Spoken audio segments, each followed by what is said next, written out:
event, as you know, is the first and only global virtual accelerator in the world. Our mission is to help 1 million entrepreneurs reach $1 million and beyond in annual revenue. And in support of that mission, we do these roundtables week after week after week. This is the 457th free mentoring roundtable. We started doing these in September of 2008. So it's been a long time that we've been every week almost at this. And over 100,000 people have been here as part of these roundtables. The event is being recorded. You'll find recordings of this and all other roundtables on our YouTube channel, 1M1M Roundtables.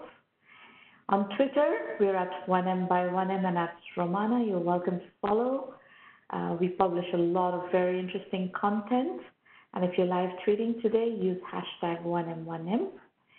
These are the call-in numbers. This is a roundtable, not a broadcast. We want you to participate as much as possible. And the best way to do that is either in public chat or by dialing in. We're not quite ready for dial-in. We have quite a bit of scheduled programming first, but I will open the line up for open Q&A, so you will have a chance to dial in. Today, we are going to start with a conversation with Rodrigo Baer from Redpoint Eventures in Brazil. Rodrigo, welcome to the show. Well, thank you. Thank you for having me. Well, let's get acquainted and introduce you to our audience. Tell us a bit about your background and also about the Redpoint Eventures initiative in Brazil. Sure. I started my career as a founder. Within a large corporation, we set up a different business unit. That doesn't really work, so we wind it down and we spun it off to the company. They took over after it. After that, I spent a long while doing consulting. Figured that I loved to give people advice on their business, not as much changing the clients all the time and not following up with their growth.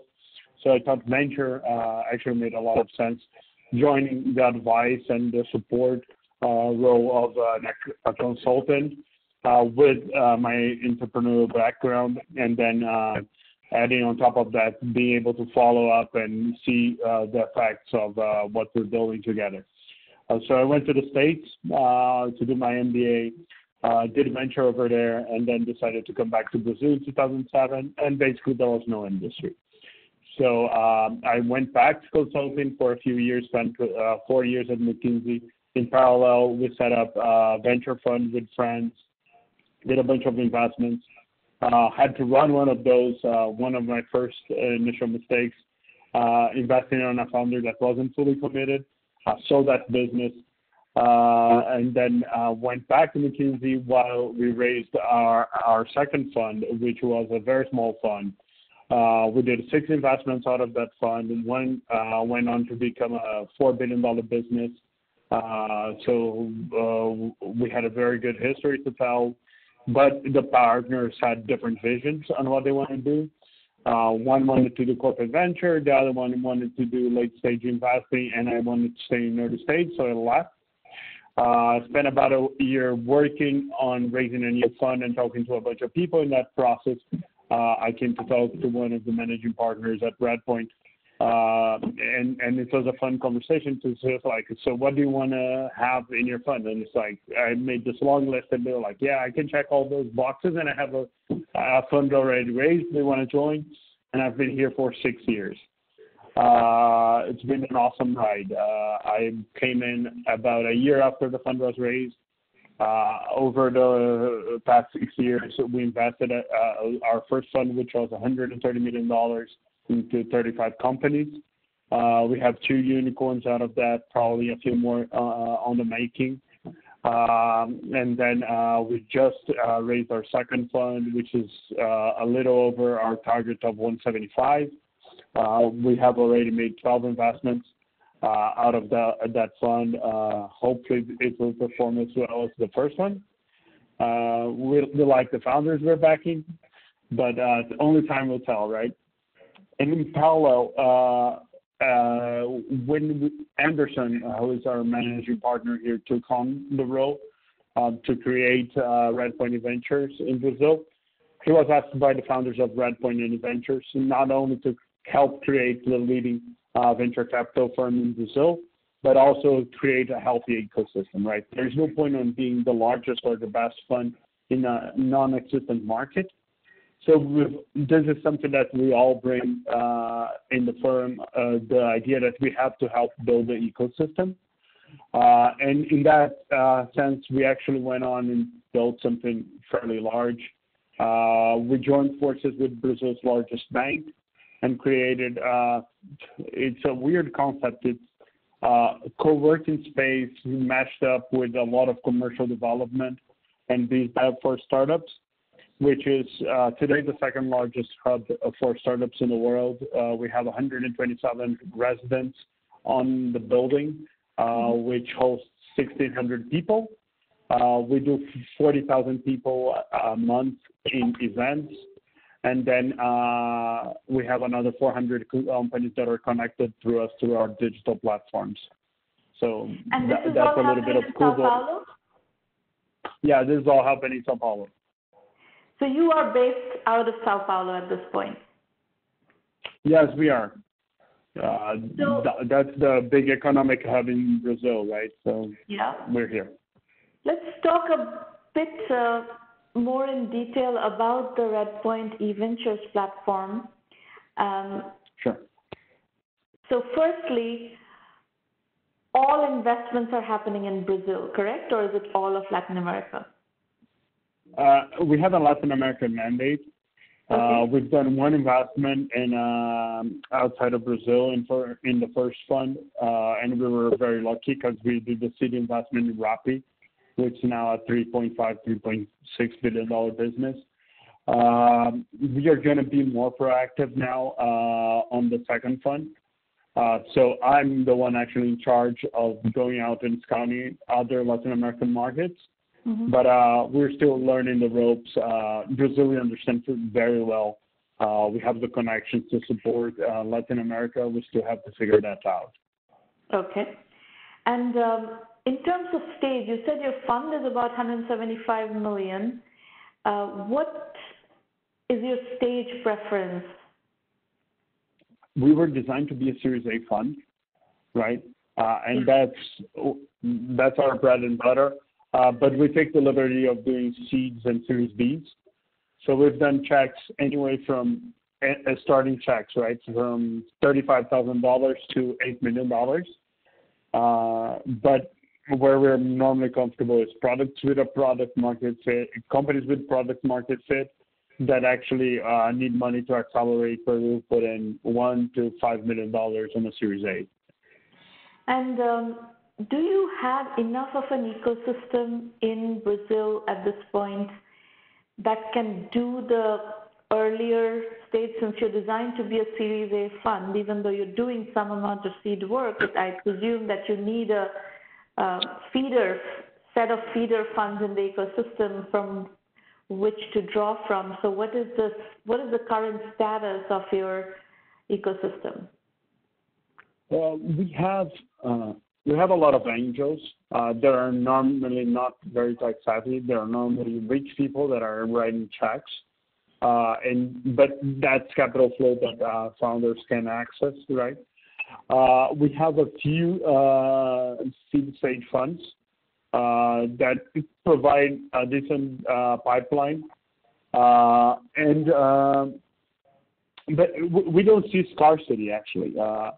And what we've seen is now a big shift that's happening in our ecosystem is that we're now having the exits of the first vintage of startups. Remember, this is an ecosystem that I was the second fund in 2010. Yep. So companies were invested in 11, 12, 13, 14. They're now at the point where they can exit. And this is freeing up a lot of first capital. Right, these founders are now becoming angels on earlier startups, and they are also coming back and doing it for the second time, which increases a lot the speed and the level of success when they succeed. So we're excited about what's coming. So the other point that you have not made, but I'm kind of reading between the lines and drawing my own conclusions based on my experience, is that you must be having a lot of bootstrapped ventures that are going straight into Series A and not doing a seed round. No, they will typically come in and have already a seed round. It's just not normally a seed fund. They'll get money from friends and family or from angels. We have about 10,000 angels in Brazil that actively write checks. Okay. And that provide the capital to get Series A. Okay. Very few founders can go directly to Series A. Okay. Now, what about sectors? What's do you do B2B and B2C, and what are your segment preferences? What trends do you like to invest in? As a firm, we are agnostic, especially because we feel that the Brazilian market is still fairly small. If we go sector specific, we're probably going to be under diversified or letting in founders that are not up to the bar, right? So we like to keep our mandate as open as possible, right? We've done a lot of B2C, we've done a lot of B2B. Probably we have the largest SaaS portfolio in the country. And I particularly like SaaS companies, so that's something we're very active in, we understand very well. Sector-wise, there are problems that we identify in the market that we know needs to get solved. But what we are proactive in scouting out solutions for them. But pipeline-wise, what we see is that this is very founder-driven. So there was a big wave of fintechs up to a year ago. You could see a lot of companies coming up. Now the leaders in the market have already been funded and are starting to pull ahead. So we see a cool down on fintech side. A lot of things happening on fintech infrastructure. So also a lot of things happening on real estate and property in Brazil and health. Right, those are sectors that have a lot of activity, but not necessarily the only things we're going to look at. We are now doing deals in the legal system in Brazil, right? How do I do online mediation and arbitration? We are doing deals in retail. So we are fairly agnostic about it. And as long as the problem is big enough, we'll look at it. Okay. Now, you, in the course of your introduction, you talked about 2 or 3 unicorns that have come out of your previous funds and so forth. Could you double-click down and talk about what they are, what problems have they solved, and what kind of, how did you find these companies? How did they find the kind of traction that they did, and why have they been successful? What have you learned from those? Sure. The one I did in my previous fund is called iFood, which is basically Grubhub for Latin America. I got to know the company because my brother was one of the founders, so that made life easy. No, but they were in an interesting position. They had a previous business that was food ordering through phone, which never scaled, and then they put up the site, and all of a sudden, in 2 months, 25% of the orders are coming from the site. And differently from the U.S., they came up with a very interesting tech solutions, right? In Brazil, normally a restaurant has one computer, right? And that's the cashier. So if you're sending an order to the computer, the cashier is getting this, but he's in the middle of actually closing checks and making the calculations and make sure he receives all the money. So you will never get a response to that, right? Yeah. You would send in the order and never show. What they did is they actually hacked credit card POS, and they changed the system. Very, very interesting technically what they did. But what they created was a machine that could receive orders inside the kitchen. Mm-hmm. So you would send the restaurant the order, and the machine would start beeping in the kitchen and putting out the order, and the restaurant would accept. Mm-hmm. And that changed the whole game, right? Because now I bypassed the bottleneck, which was the restaurant.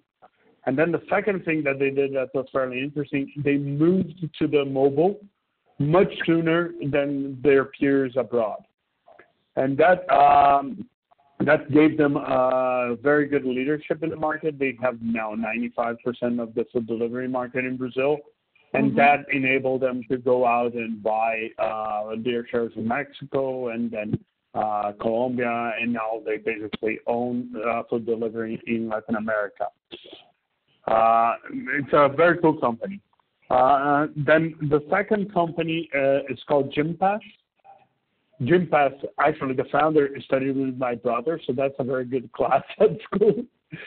But he started doing, problem is simple, right? You pay for 6 months of gyms, and you normally go for 3 weeks, and then the gym takes hold of the remaining 5 months.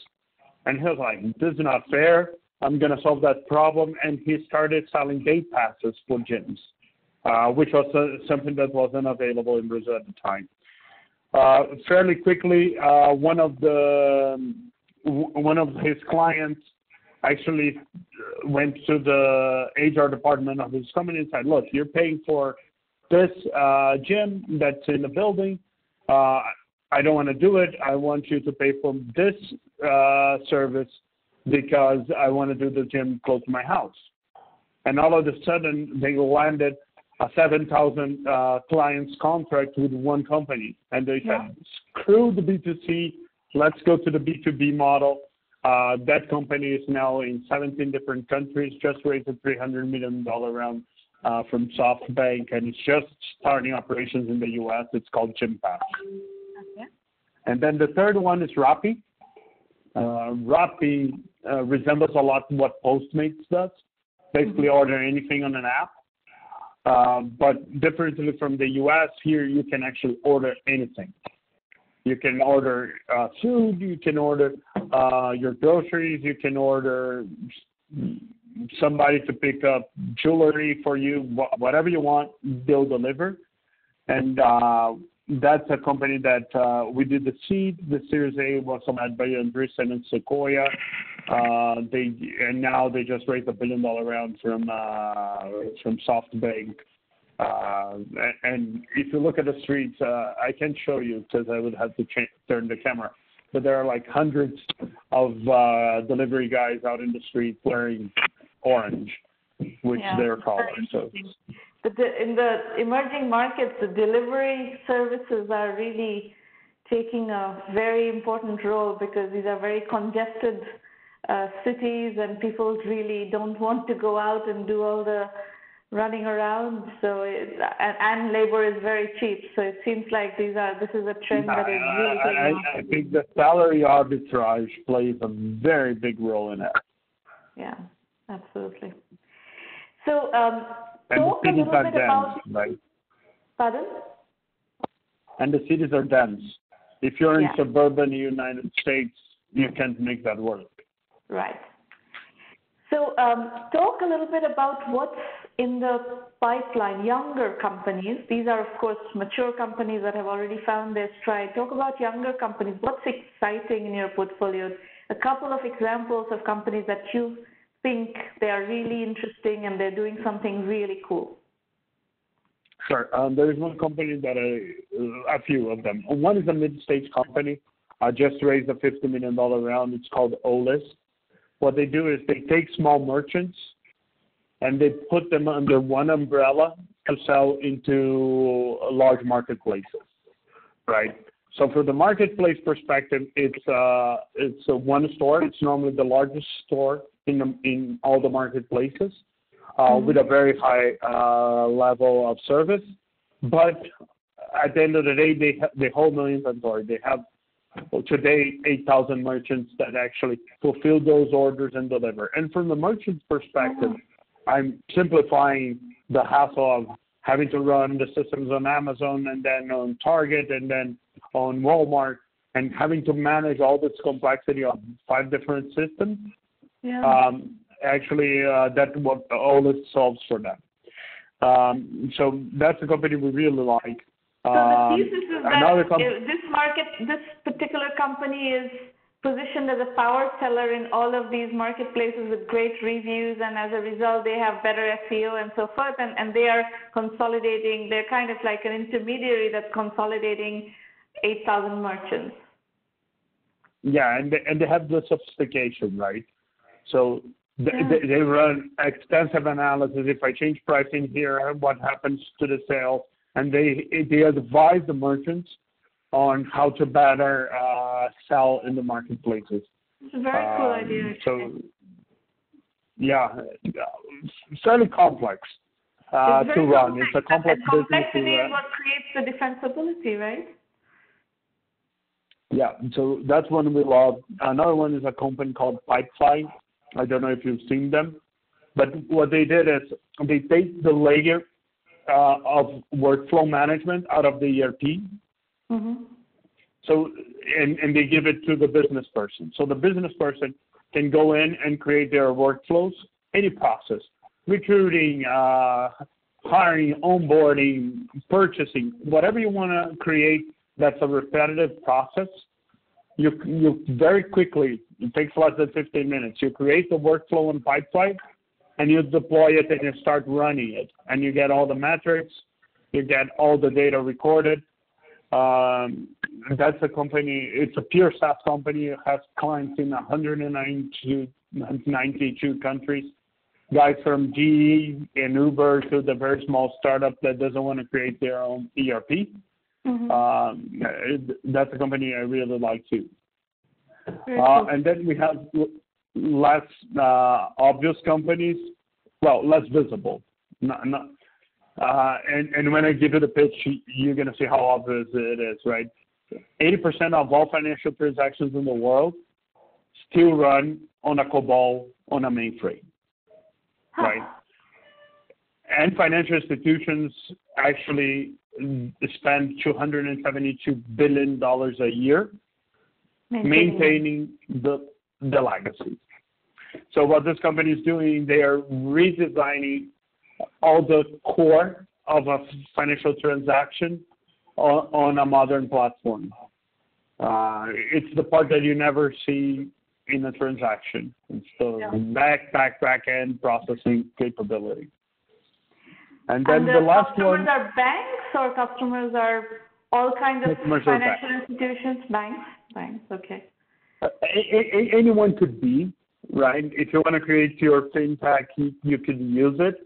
But the system is so robust and so flexible that you need a lot of coding power on the other side.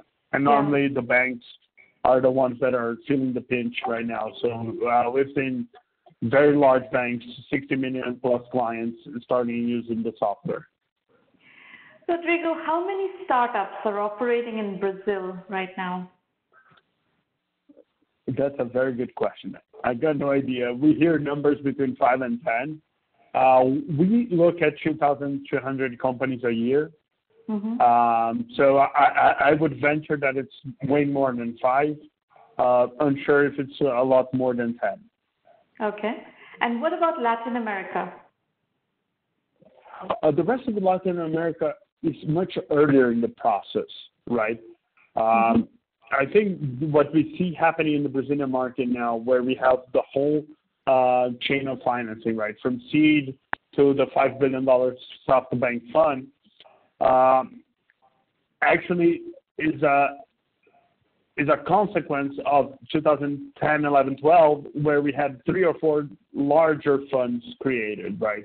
Mm-hmm. We had Redpoint, we had Monashis, we had Kazakh, each with $100 and something million to invest, which enables us to create companies at a faster pace. And we haven't seen that happening yet in Latin America. Argentina basically has no fund. There are very small funds, right? They're all $20 million funds, which puts them in a position that they are sub-diversified, so they can take the risk, right? And they can tell the founder to go and grow as much as he can because he doesn't know that there will be a next check. So the guy always grows with a feet on the brake, right? Because he needs to be able to break even. And that slows down the company development. In Mexico, the funds are also relatively smaller. And then Colombia has no funds. Everybody's servicing it from abroad.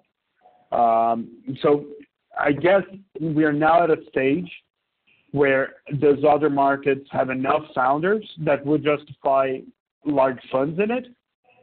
It's time somebody goes out and creates a few $100 million funds in Colombia, a few $100 million funds in Mexico and Argentina, and then 5 years down the road, we're going to see what's happening in Brazil, happening in those markets. But they're much earlier in the process. It's ironical because Argentina produced one of the most successful companies, the earliest in the cycle. Yes, they did. Despite how much we Brazilians don't like to talk about it, yeah, they did. They were very successful very early in the cycle. Yeah. Okay. Well, wonderful. It looks like the Brazilian ecosystem has made a lot of progress. We've had others from your part of the world from time to time, so it's good to catch up, good to see progress. We try to keep our finger on the different parts of the world and how the ecosystems are coming along. And it's really wonderful right now how many ecosystems have made how much progress. So I think it's just a matter of time that other parts of Latin America will also catch up. So thank you for sharing your perspective.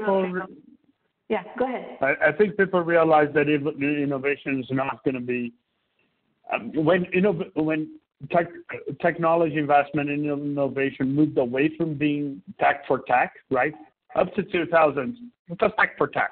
And that's going to get developed in China, Israel, maybe Germany, and the Valley. And that's it, right? When we take tech and apply to the real world, our problems, the problems of the developing markets are much larger.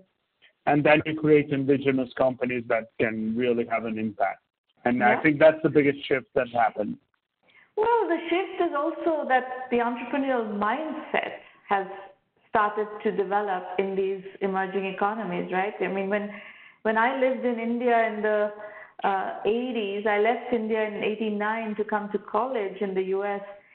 I mean, people were not thinking of being entrepreneurs. That was a very rare mindset. And now everybody, I mean, there's like vast numbers of entrepreneurially oriented people in the ecosystem. It's the new rock band. Yeah. Well, when we were kids, the cool thing was to have a rock band. Thank you for sharing your perspective. We'll keep in touch. No, it's a pleasure. It's a pleasure, guys. It's a pity I won't get to see your pitch. Well, we are going to switch to the pitch part of our session today. Before you begin, let's set a few expectations here. We want you to succeed. It's a safe working session. So feel nervous, don't feel defensive. Just talk about whatever it is that you're struggling with, and we will do our best to give you guidance on how to address your issues. It is possible that you might disagree with the feedback you get here, and that's fine. It's your venture. Ultimately, what strategy you will follow is up to you. Just listen to the feedback, process the feedback, decide how you're going to deal with the feedback, and then it's up to you. One thing I have to underscore is that not all businesses can raise money. Not all businesses should raise money, and raising money doesn't guarantee success. So with that caveat, let's begin. Brent Oster from Gilroy, California, you are up first. Yes, hi, my name is Brent Oster, and I'm the CEO of ORBAI. We do artificial intelligence and robotics. And I had my start in AI a couple of decades ago working on spiking neural networks and the original types of neural nets. I worked at NVIDIA for the last 5 years with companies like Facebook, building the Big Sur supercomputer system there, and with the Apple Siri team, National Labs, and other teams doing deep learning solutions. As part of the business team, as a sales architect, basically. So I was doing a mix of the sales and engineering side. And it was a really cool chance to see so many different problems that we were trying to solve with deep learning. The harder we tried with some of them, there were some we just disappointed the customer so much because there were so many limitations to what we could do. And it's just because the structure and the way deep learning works is based on a very simple hack that we used because it would run on computers. And so instead, we're developing the more advanced spiking neural networks that work on modern computers where you have a lot of compute power. And we developed some of the methods to make them train and to be able to do more advanced AI, more advanced techniques. So we decided to do a bit of branding. I used to work at Pixar and ILM as well. So we came up with the idea of these AIs have all these wild, crazy abilities and interesting things. Let's create a character. Let's give it a job, and let's give it a set of skills, and some super abilities that it has in its job. So the first character we're going with is Dr. Atta, and I don't know if you can switch the slide now.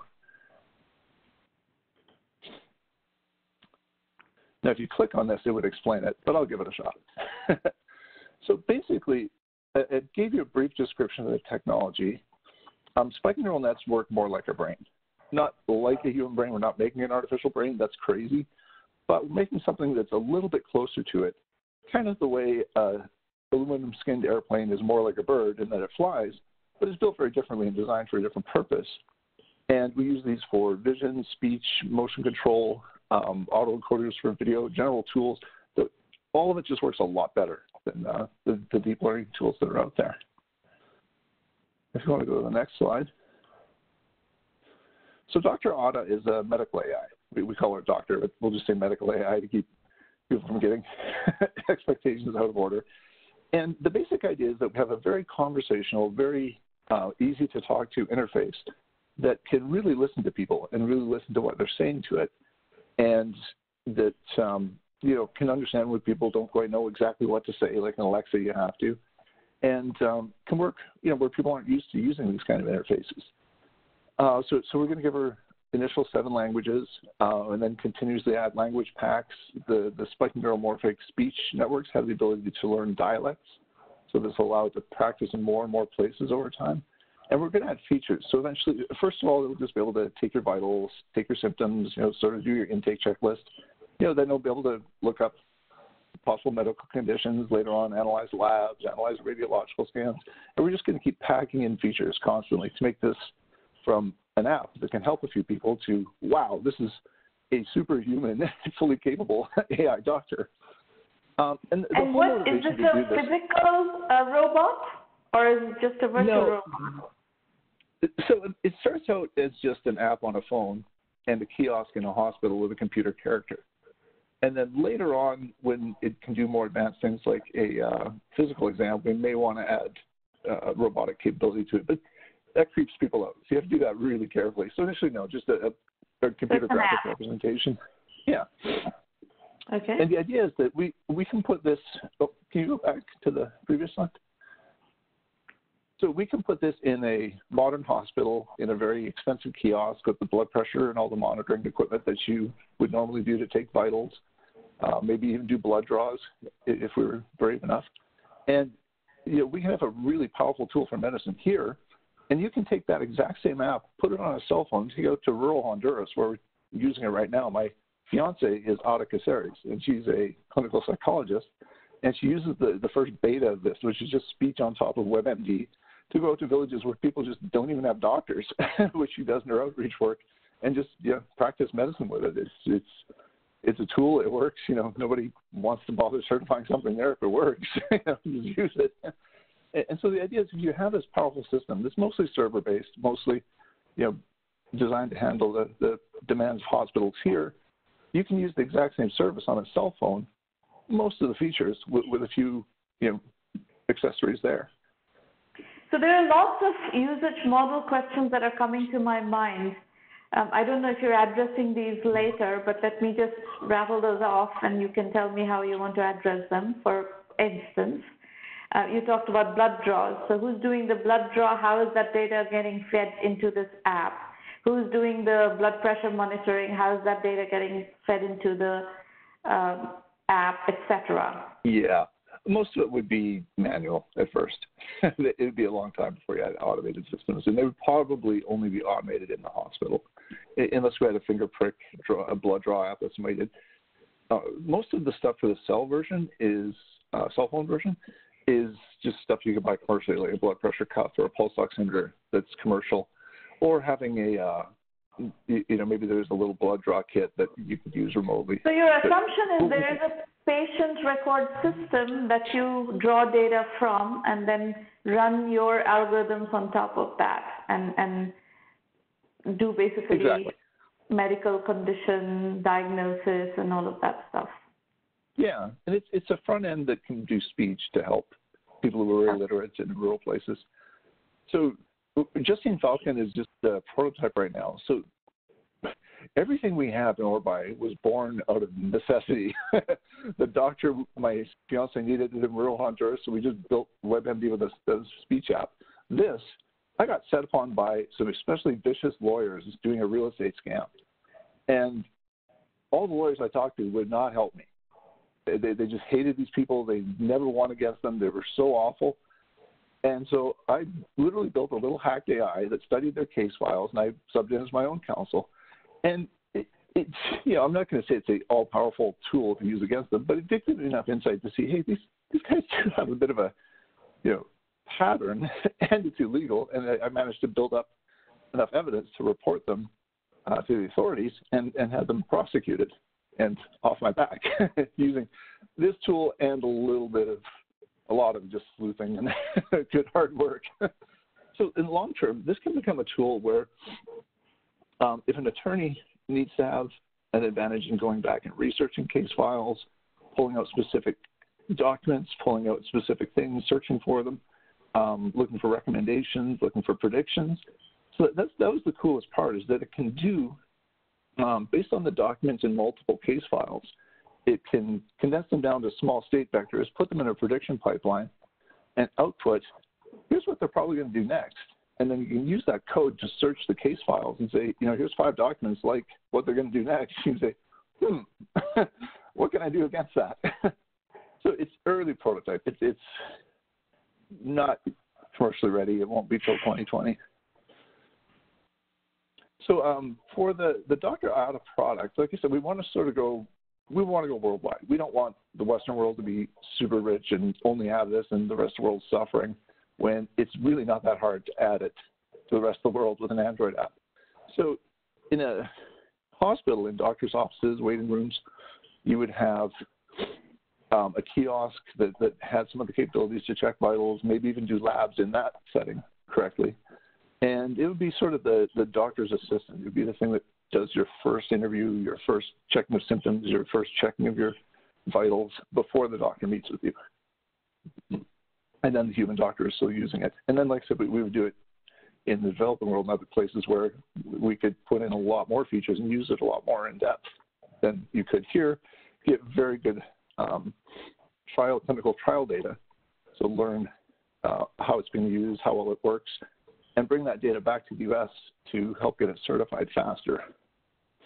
Do you have any hospital that you've talked to do this test case? Yeah, so our COO, Alan Hellinger, is Sutter Health. He's on the management team of the Sutter Health Hospital Group in California. Mm-hmm. And he is basically the lean efficiency expert. So he's the one that looks at the hospital and says, based on the way we're organized and where things go and where the bottlenecks are, these are the spots where it would make the most sense to have some sort of automation or some sort of AI or this AI, doctor kiosk to take over a huge, piece of work that's very repetitive, very straining on the system, and is always the bottleneck. Or even, just an example he said was, wow, if you just put it in the emergency room, so people sitting there could go over and just talk to it and ask, when do I get seen? I don't feel so well, and just, that. Okay, I have to work with other people, so let's go to your questions. Yeah, absolutely. So the rest is just tech licensing, traction, just some of the nuts and bolts about the company. So that's no problem. We can, the team. Yeah, so I mean, the hardest thing that we're finding is getting a focus on that first product, that medical app, and you can see that I'm struggling. Where do we put it first? What are its capabilities? Who's going to actually use it? And connecting with our customer, I guess, is the problem. So, Brent, let me give you a bit of feedback that I think is essential for you to take into account given where you are and what you just presented. You cannot, based on what you've shown right now, you cannot raise a Series A round. That's not how startup financing works. You need to get this product to a validated place before you can raise any money. So, and this pitch is not a funding pitch at all. You're going to need to turn this into a funding pitch. For instance, you're quoting TAM numbers that are completely absurd.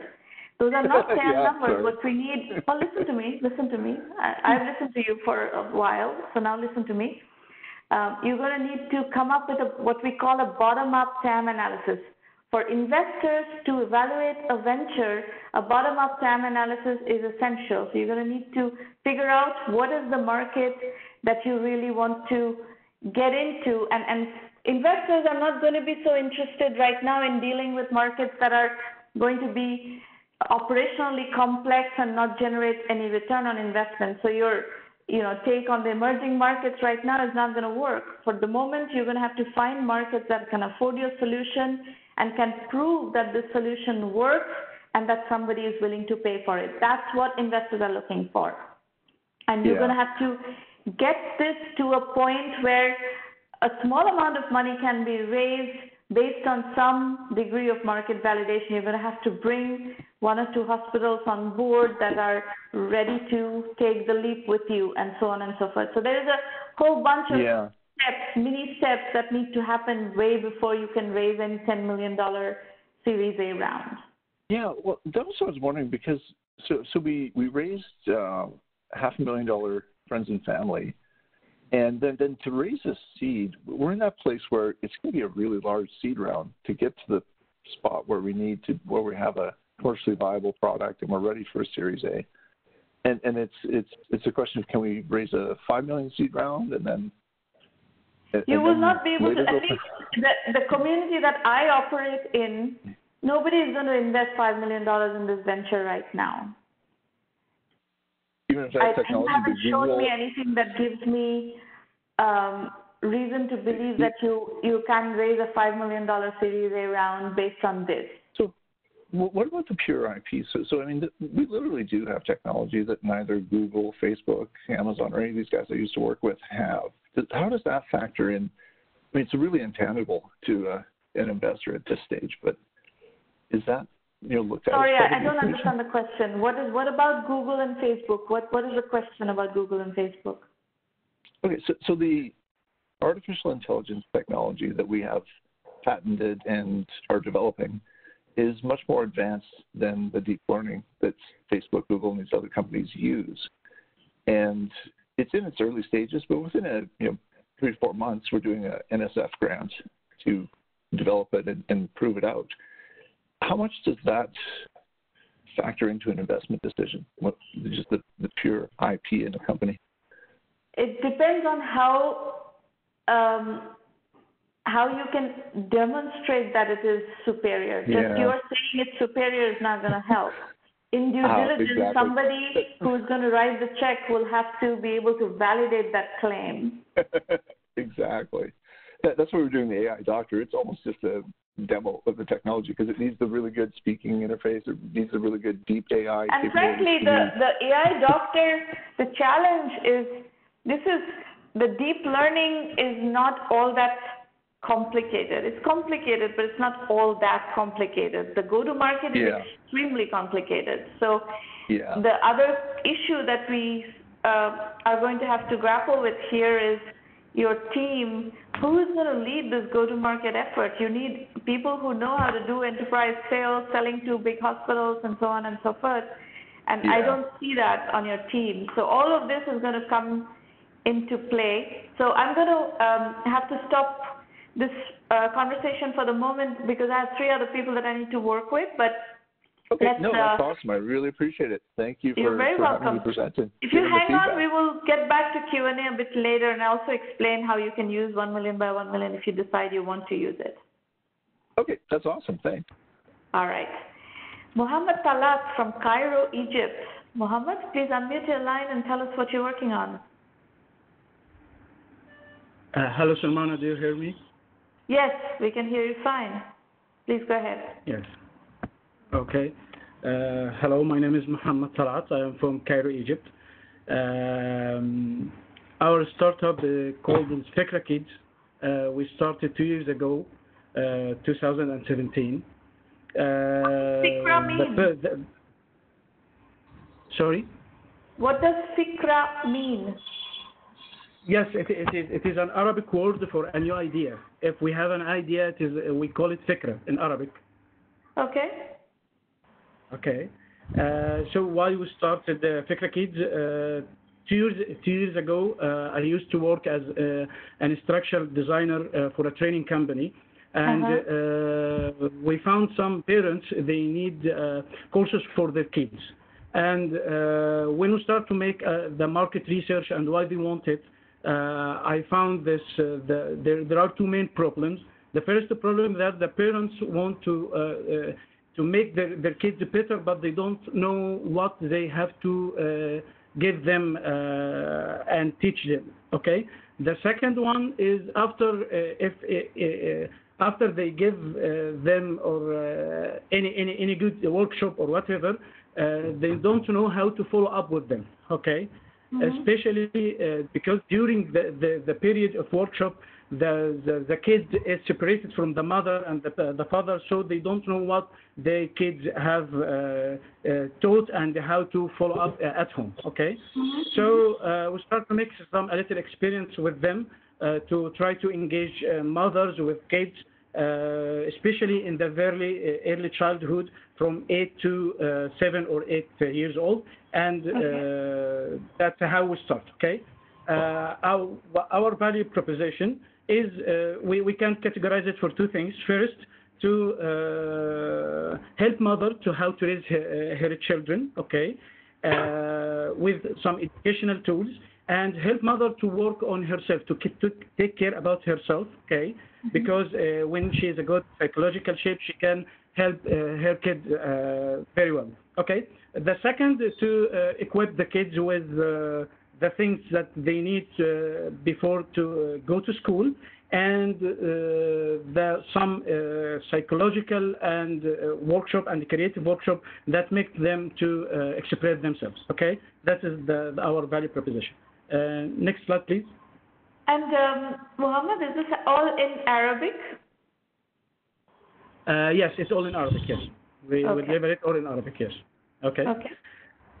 So our segmentation, we found the majority of the mothers that they really seek to educate themselves and their kids is the range between 25 and 35 years old. Okay, because in this time period they still have this motivation to learn a new thing to help their kids. Okay, and the majority of them. Actually, we target middle class. Why? Because the high class need more things that we cannot afford right now. So our customer segmentation right now, we target the middle class. Okay, especially the kids that they went to private schools. because we have three kinds of schools. Arabic school, they are not interested. A private school and language school, they are more interested. And there is international school, and this is out of our scope, okay? And the ways we targeting them, we used to notice that they are, the majority of them using this smartphone and access Facebook and using social media. So that's why we use it to make our ads in, okay? Next slide, please. Okay. So we use Facebook and WhatsApp to connect with them, okay? And we know this is successful because after any workshop, when we make surveys and asking them how do you know us, they told us we know you from Facebook or from word of mouth recommendation from other mothers. They attend with you something and you found it's okay. Recommend Fikra Kids, okay? And we try to make a partnership with the places that they have kids, okay, like nurseries and some kids academies, and sometimes they found they have some gaps, and we can merge this gap with our program, okay. And we try to targeting certain areas because we found the middle class is living here in Cairo in certain areas, so we targeting these areas by using Facebook ads, okay. And recently we start to make some deals with language schools to make some events to announce about our service and in clubs and so on. Okay. Next slide, please. Okay. Till now, we validate our customer by we have been deliver 11 workshops to kids. Okay, from 4 to 8 years old. Okay. And the majority of the ages between 3 and 8 years old. Okay, this is our target kids or target segment for kids. Okay, and we deliver 4 workshops for mothers. The audience that have come to this events the mothers between 20 and 35. But the majority between 25 and 35. Okay, and we make 4 courses. We make something to call workshops or events. We called it interactive events between mothers and kids, okay, and the kids, okay, to play with each other. Are these paid workshops? Sorry? Are people paying to attend these workshops? Yes, they pay. How much do they pay? All of this. How much do they pay? Yeah. Okay, it is between 300 and 400 pounds. 300, 400 pounds? Yes, Egyptian pounds. Yes. And what, can you give me a conversion to dollars? I don't know the exchange rate. I don't know. Okay, conversion to it's about maybe $10. $10, okay. And how many people, how many kids have attended? How many mothers have attended? Okay, in workshops, maximum kids, not 10 kids with their mothers. Okay, for workshop for kids, okay, it is maximum 10 kids. Okay. Okay. And the workshop take about they pay this fees for 1 month. Okay. So if we have a workshop, it is 3 levels. So 3 months, they pay every month 300 or 400 according to the type of the workshop. Okay, got it. All right. So now our challenge and the questions. First, I want to know this is a startup phase because we start, as I told you before, 2 years ago. And in this period, we have a lot of problems, and the things it is not very easy. And one of my we used to be 2 partners, but now one leave me and I become alone in my project. So I want to know does a startup phase have a certain time to end, or when it ends, when I can no, this is okay. I'm finished from this startup phase, and I am converting to the other phase, which is an organization phase, or so on. That's my first challenge. My second challenge, or my second 2 questions. does really a customer acquisition take this a lot of time? Because we have a certain customer, and after time we found those customers need another things that we can deliver, but sometimes it will make us move away from our scope. Okay, so how I deal with this, and the last thing that I want to know, as I now dealing with this startup alone, one team member, there's a lot of tasks that I don't like to do. I spend time in this and I don't like to do it, and I prefer there's another task that I like to do and I have passion about it, but the other task is I feel it is important, but it is burdened me. I can't come up with this. So how I come up with these things? So it seems like, from what I'm assessing, it seems like your co-founder has left and you basically are left by yourself. Now you have to basically manage this business. If you want to keep it going, you have to manage this business on your own. So there are only two ways of doing it. Either you hire consultants or contractors who can help you, or you hire employees. And if you don't have a lot of money, you cannot hire employees. So you have to basically, do everything yourself until you get to a point where there is enough revenue so that you can start farming out some of the work to either employees or contractors. If you're looking at jobs and tasks that you don't like to do that are digital tasks, you can hire people very inexpensively on platforms like Upwork. You really can hire very good people very expensively and farm out some of that.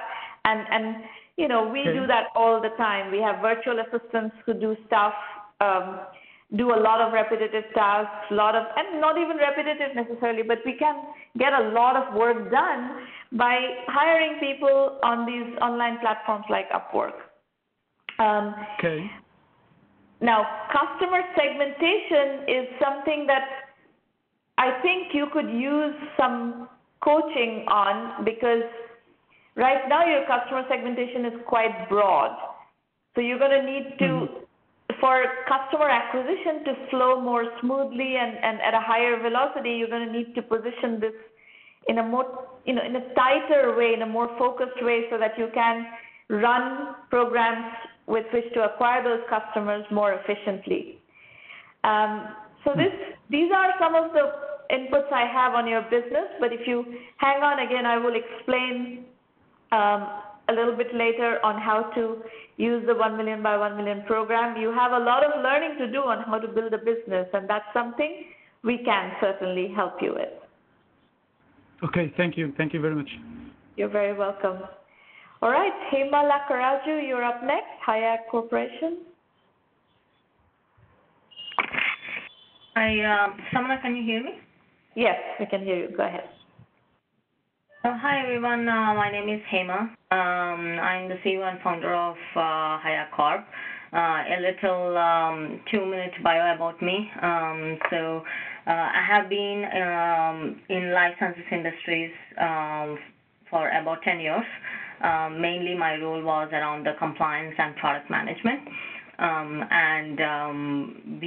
have seen the change and the concerns that most of the companies have in my field is to manage what we call as a spectrum of products and projects. What is the original essence? What is the problem that we have right now? Is we have this enormous amount of spectrum of projects in an organization, or if you take a bigger organization, you have tremendous amount of products that are in the market that they are going to launch in the market, but they have to have these regulations that they have to get comply with. They also have some products that might not have as much of stringent regulations as HIPAA and so on. Just to give this whole Hayag Corp focus for this presentation is on health industry. Basically from 10 years of experience, what I have seen is people saying that I wish I have a platform that could give me a strategy on managing my products and projects based on the applicable regulations. Right? So I wish I have the flexibility to do a project that doesn't fall under regulatory arena and able to release it faster. Then there are some people that say, hey, I wish I have a platform that could answer me what regulations I have to get comply with so that I can go to the product, launch the product faster to the market. And the original idea of Hayag came into that perspective. So Hayag is a platform based on your product nature, based on your project nature also. We have two solutions, project management and product management. And the original idea is to give you, based on your product or project nature, what are the applicable regulations that comes to the market. It's just not saying, hey, these are the 100 controls from HIPAA regulations, these are the 100 controls from cybersecurity regulations, but it's giving you a compliance strategy, meaning if I have cybersecurity, privacy, and HIPAA regulations, all that could be applicable for your product nature, we give you a controlled, mandatory, concentrated list of controls that will help you to go to the market faster, pass the audits. At the same time, you can manage everything together. So who are our customers? We did our first product launch at World Congress in August. And we had a tremendous amount of interest from parties, from digital health startups who are mainly dealing with going to the market faster kind of issue, and also being able to pass the audits like HIPAA and able to introduce the cybersecurity and other regulations. And also we have big hospitals that are dealing with a tremendous amount of projects that needs to get to the arena and get comply with cybersecurity. So we have this spectrum, but the main customers, Samara, can you able to go back?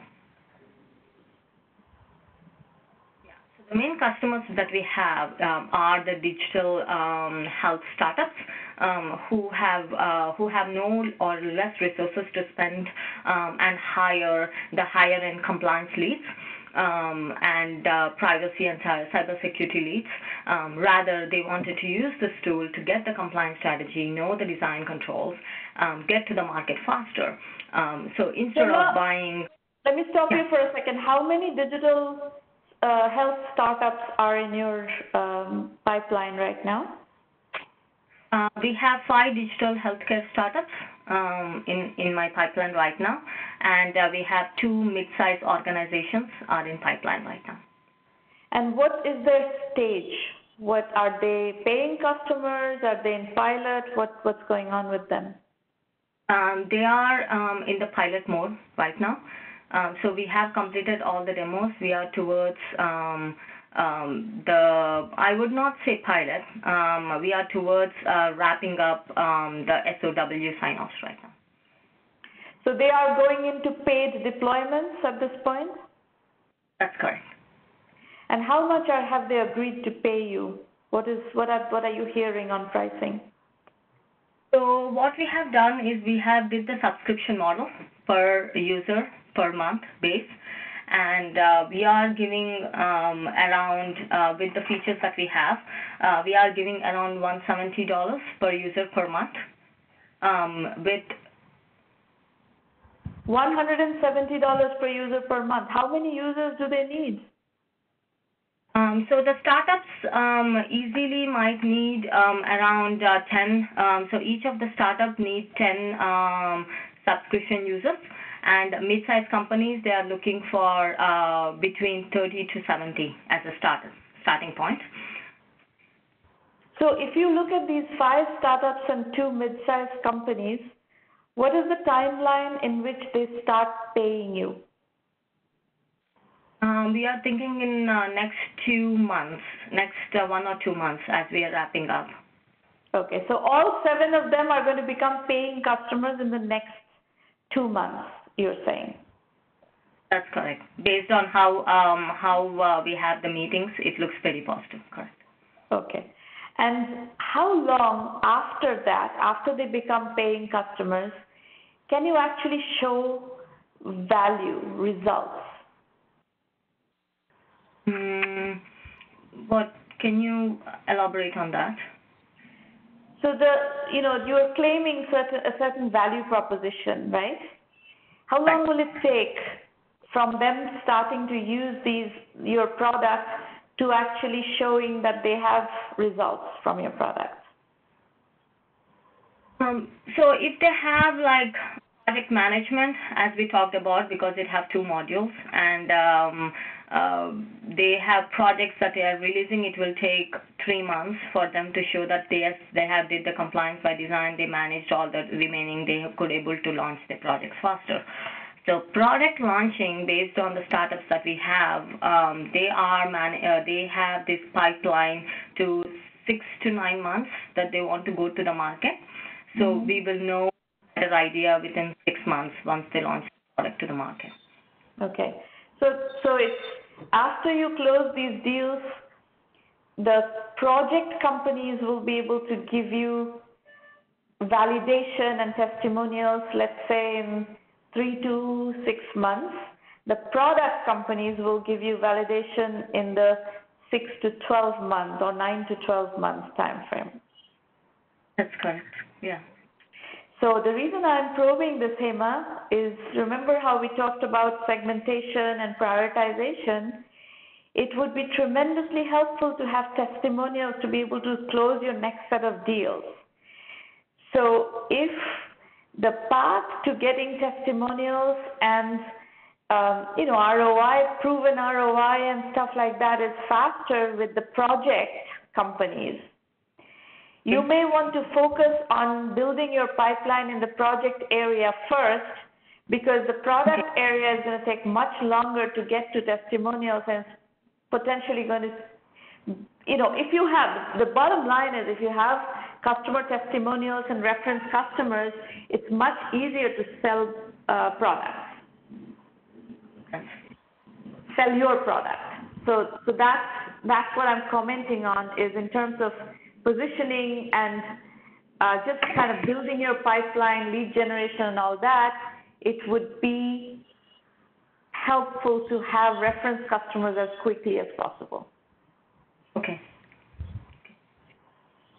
So what I have done for main customer validation is we have demoed it, and that's in person at the World Congress, and that's how we got the initial set of customers.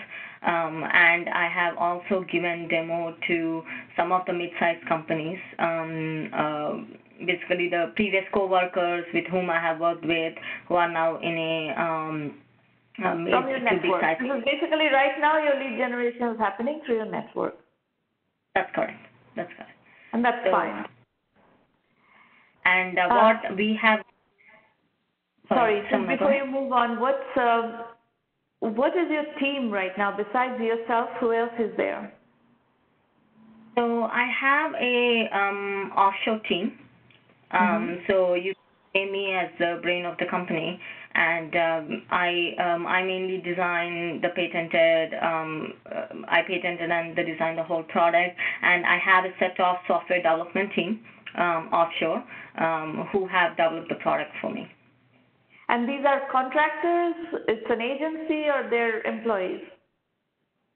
So it's a self-funded, to just give you a clear idea. So I resigned the job last year because I see a conflict of interest around that point. So I used my own money, hired the team in India. It's a contract project right now, but based on, again, the revenue model, how it goes in the future, I have to think of the other options. Of course. Okay, got it. So did you go through the Sales 2.0 module that we discussed yesterday at the rendezvous? looked at the value proposition slide deck, the value proposition training slides that you had, and your presentation on that. It did make sense, but this is where I'm struggling. I really need your help with, is because it has this spectrum of features and spectrum of users to it. It made much more sense, as you said, going segment by segment by segment, right? Yeah. But again, you're mentioning it to go to the project and brand it like a project management tool with the compliance thing so that we can get the testimonial faster. Well, as a starting point, my instinct is that because it will be hard for you to close a lot of customers, especially larger customers, until you have some testimonials. So it sounds like you are on a faster track. Your direct answer to how to get better traction is to get customer testimonials. Customer testimonials do wonders in speeding up customer traction. So the faster path on customer traction for you is down the path of project management, helping project management in hospitals or, whatever organizations that need to do compliance, than in product cases where you are dependent on the product launch cycle, which is a longer cycle. And frankly, I think the project management situation in larger companies, even if it's mid-sized companies, you sell a larger number of licenses, because doing product acceleration in startups is great, but you don't have any testimonial or any traction yet in a larger product company like the larger pharma, or larger digital health company, or a larger medical device company. You don't have any of those in your pipeline. What you have are mid-sized hospitals in your pipeline, where if you can show leverage, then that is a repeatable situation. You could open up another 10 hospitals. You can find another 10 hospitals, another 100 hospitals.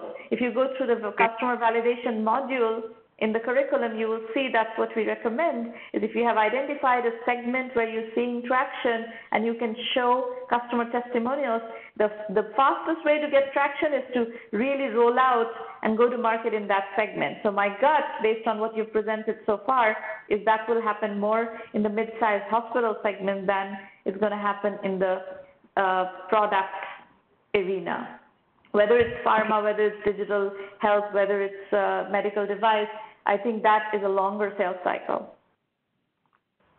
So the value proposition for the near future, we have to brand it such a way, saying that for the healthcare, which comes under hospitals, mid-sized hospitals, and so on, it's a PLM tool for the mid-sized hospitals, where they have the major issue of compliance management. That's right. I think that is going to be the right positioning for you to start with, to get to 100 customers rapidly. And you will sell a larger number of licenses also. Go through the positioning module in detail. There's a lot about pricing and ROI as well that you need to build into your pilots. As you do the hospital pilots, factor in all that thinking all that methodology into your pricing model and so forth, so that you have all the ROI and everything calculated based on these early customers that you will take to your follow-on customer discussions. And then go through the Sales 2.0 module and apply that model to the hospital segment, and roll out the whole process, and that will make it repeatable, and that will vastly accelerate your traction. So you actually have a very clean path to scaling from where you are, from 2 customers to 100 customers. There's a very clean path in front of you. And we know exactly how to do that. Okay, sounds good. Thanks, Ramana. I have one question though. I have been getting mixed mixed feedback around the sales point of view. Some are saying annual model of some like Workday or ServiceMax, and some are saying, per user per month. Which do you think is the better way in terms of pricing model? You're going to have to talk to your customers. This is why I would like you to go through the pricing module and then test those assumptions and do the ROI analysis. You have to do the ROI analysis before you come up with a pricing model that you can justify with customers. Right now, you're kind of pulling this number out of a hat. You haven't done the analysis on the pricing model. I would like you to do the analysis of the pricing model and the methodologies in your curriculum. Okay. Okay, so do that and then come back and ask me questions after you've done the homework. Okay, will do. Okay. All right. Abhijit Sengupta, you're up next. Yeah, good morning, ma'am. Am I audible? Yes, we can hear you fine. Go ahead. Okay. The idea that I'm pitching today is for the healthcare initiative for my startup. I had toyed with this idea in 2017 when my startup was incorporated, but then I dropped the idea. So I decided to revive it and try and pitch again, having come in contact with you. I feel there is a market need for a home healthcare business that provides skilled nursing services for senior citizens as well as infants, basically. I have done some brainstorming with some local doctors with mixed responses, and there are some senior citizens who in India or in Kolkata, for example, whose children are settled overseas, abroad, and they would like such kind of a home-based healthcare services. And even the infants or children who are not, who require some home-based nursing services where they are not. First comment I have for you, Abhijit, is you should not focus on both of those. Those are two very different segments. You have to pick one segment and work on one segment. If you're going to work on skilled nursing for geriatric care, that is one business. Infant is a whole different ballgame. I think you should focus on just the geriatric service. Fine. So as I move forward, yes, I had initially focused it for rural and semi-rural healthcare startups for the segments, not for the urban areas. I wouldn't do that. I would do it for urban. I mean, the segment that you're looking to tap into, where you have senior citizens whose children are abroad, that's the best way to reach that segment is going to be to focus on Kolkata itself, where you are based. So there's no need to go to rural and semi-rural. Fine. Next slide, please. And also not low-income groups, not middle-income groups. You're going to go after the high-income groups because these are, the NRI population are, relatively speaking, in pretty high-income groups who can afford to pay good amount of money, not like exorbitant amounts of money, but good amounts of money for home health care. That is your target segment. And don't confuse with so many different segments. Focus squarely on that one segment where you have senior citizens whose children are abroad and have good jobs and good careers and who can afford to pay for home health care. Okay. Now, we don't need to do all these theories of change and all that. Let's focus on, you just focus on Kolkata. You're not going to do so many cities at once because it's a very complex business. The business you're trying to build, there are other people in Kolkata who are doing this business. It's a very complex business. So you better figure out how you're going to make this business work. It's not, right now, none of this is relevant. Let's just go figure out how you're going to launch a business like this and what is what is involved in getting this business off the ground. Yeah, so the value proposition points which I had enlisted, one is we will have a 24-hour toll-free helpline number for doctors who we could keep 2 doctors on payrolls, and of course 2 or 3 nurses who will be facilitating these services, because they have to be mobile also to attend to the doorstep requirements of the clients. There has to be a local ambulance tie-up for these clients. we can focus on the blood sampling, the normal health checkup.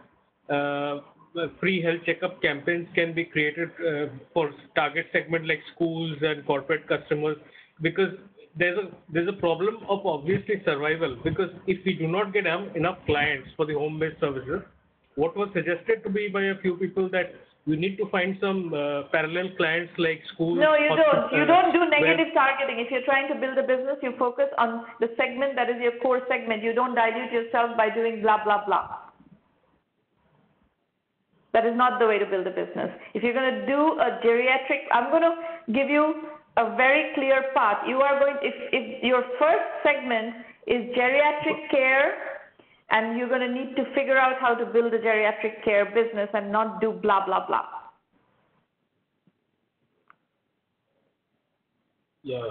Sorry, I couldn't really hear you, but what I was saying was that how will we raise the cash flow if we do not do these two parallel segments like the corporate companies, health checkups, and even the schools we can tie up with students? That could give us some cash flow. What makes you think that, those segments are going to be very lucrative and they're going to give you the business?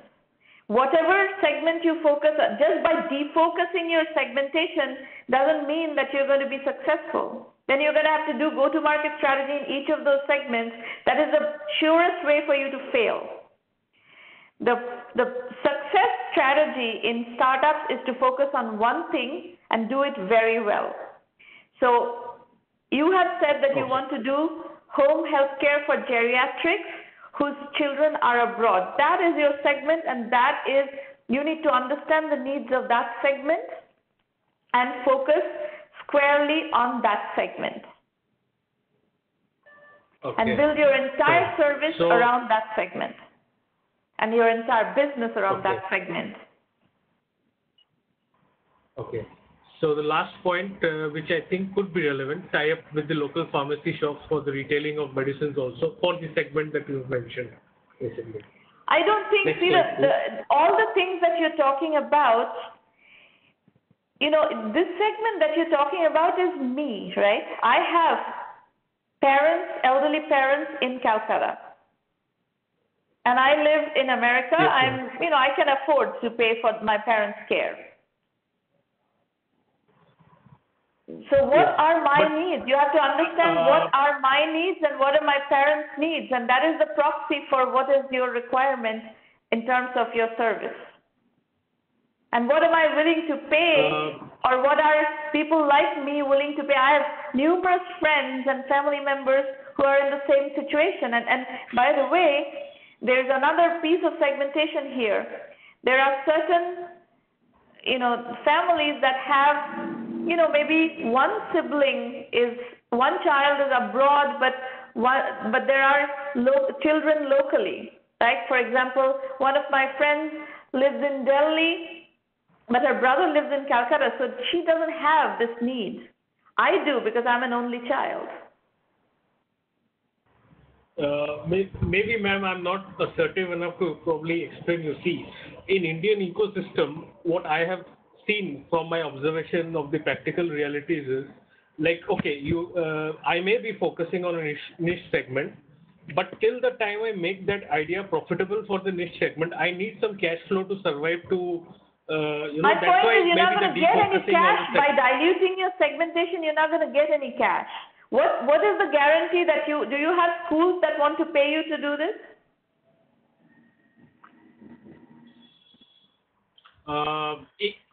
Actually, this idea I was toying with, that because the school students, they could have health checkups for the students, maybe by. But then you have to market that to schools. Schools are not going to come to you and ask you to do this. If you want to make money off schools, you're going to have to go market yourself. The problem is, what you're doing is you're setting yourself up for having to market to 3 different segments.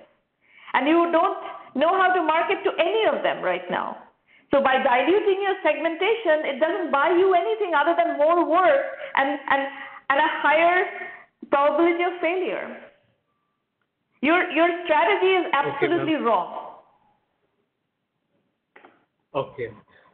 So if you want to learn from me, you're going to have to focus, and you're going to have to focus really sharply and follow our methodology. Otherwise, you go do whatever you want and take advice from whoever else you're taking advice from. I think you're getting bad advice, and I will go on record and obviously this is a recorded segment that is going to go on YouTube. I have no problem going on record to tell you that your strategy is going to fail.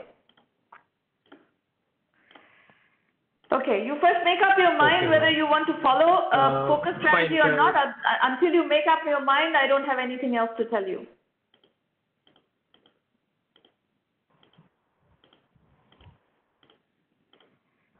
Fine. So, yeah, this was the revenue sheet that I had prepared. And more or less, I have nothing to discuss with you until you make up your mind whether you're going to follow a focus strategy on one segment or not. If that is not the strategy that you want to follow, then I have nothing else to tell you. Okay. Okay. Okay? All right. So before I go into explaining how to use 1Mby1M, which several of you may be interested in doing, I want to ask you to help us spread the word. And as you see, I am very, very cut and dry and very direct about the feedback I give. I don't sugarcoat the feedback. I stand by the feedback that I'm willing to give you. And if you think you have entrepreneurs in your network who are interested in really sharp, really focused feedback and are willing to act on, major changes in your thinking based on the feedback they get, that's the kind of entrepreneurs we are interested in working with. Otherwise, if you're not going to, if you don't follow our methodology, we will not be able to impact your situation, and I'll be very upfront about that. All resources are at 1Mby1M.com. You can start by following our blog. You can also read the Entrepreneur Journeys book series, which is a case study-based book series, and that focuses on different aspects of entrepreneurship. These roundtables happen every week. You can follow the roundtables. We've had a lot of entrepreneurs use them already, and we will continue to have these available for you on a regular basis.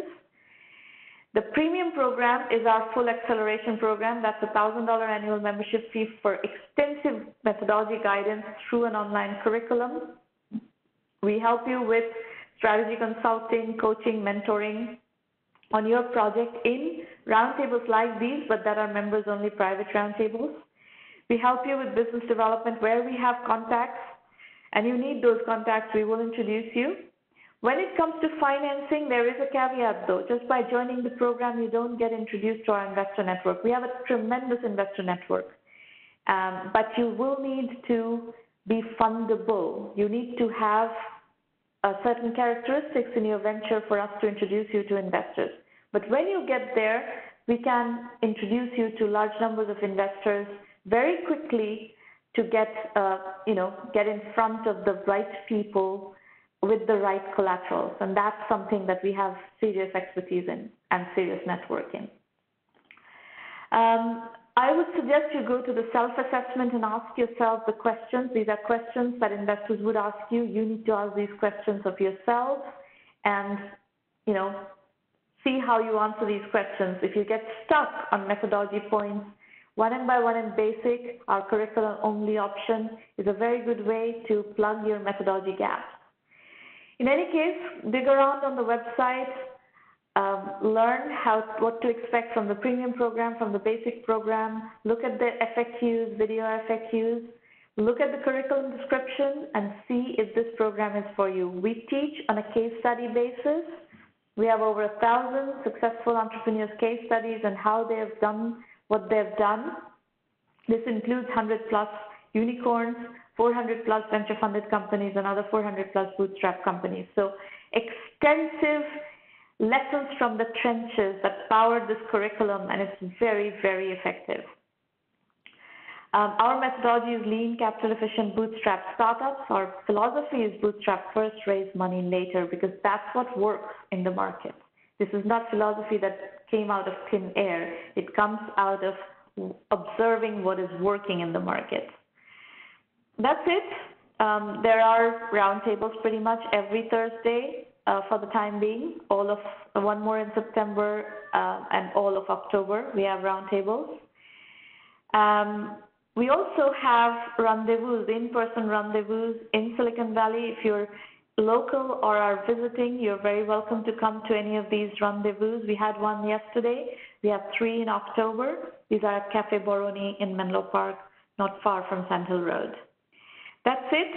We are kind of at the end of the allocated time, but I will, if anybody has any questions, I will take those questions before we adjourn the session. So please feel free to ask your questions in public chat or by dialing in. I'll be happy to answer your questions. And meanwhile, let me introduce you to Irina Patterson. If you have questions about the program, Irina at 1Mby1M.com. She will answer your questions. Any questions, folks?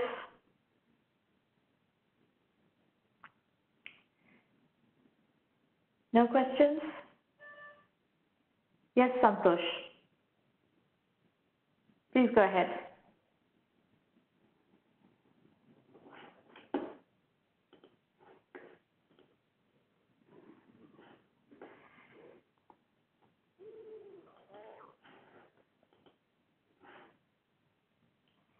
Santosh is typing his question. Is there anybody else who has a question?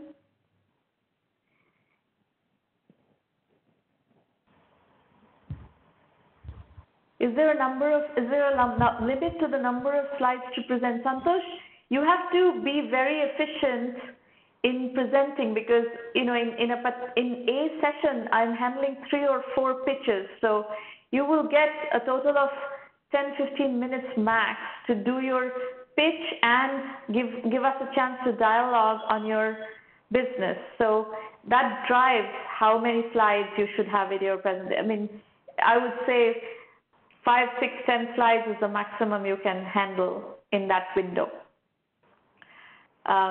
Ravi, what do you mean by positioning your product? Do you need help with positioning your product? Is that what you're saying? If that is your question, we specialize in positioning. Actually, positioning is one of our biggest strengths. So if you're struggling with positioning, join the program and we'll crank out your positioning very effectively. We have great curriculum, great expertise in positioning. Actually, very few incubators or accelerators in the world have any idea how to do positioning right. It's one of our greatest expertise elements. Any other questions, folks?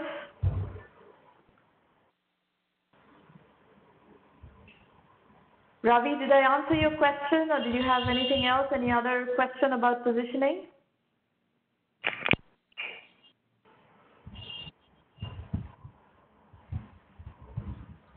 Okay, well, I'm going to adjourn the session since I don't see anything else in the public chat or on the phone. So we will meet you back here next week and we'll continue the conversation. Thank you for coming today. Bye.